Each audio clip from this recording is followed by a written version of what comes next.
2 और 4 बजे के बीच में आवाज सुनाई दी, किसी के चीखने की आवाज सुनाई दी? किसी को आपको ये सवाल पूछते हुए मिला?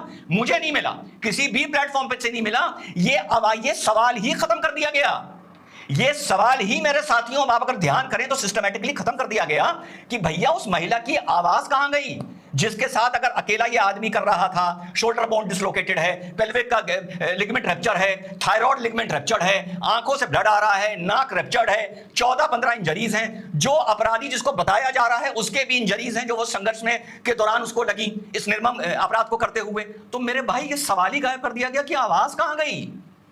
और वो सवाल कहां है कि रात के 3 बजे माना ये आदमी अस्पताल में घूमता था, ये रात के 3 बजे तीसरे माले पर सेमिनार हॉल में गया क्यों? किसने इसको बताया कि वो ऊपर सेमिनार हॉल में है? और बिना किसी डर के, यानी इसको गारंटी थी कि यार 20, 25, 30 मिनट तो कोई आने वाला नहीं, और एंड में आया भी नहीं, और एंड में ये अपने पैर चल के गया है।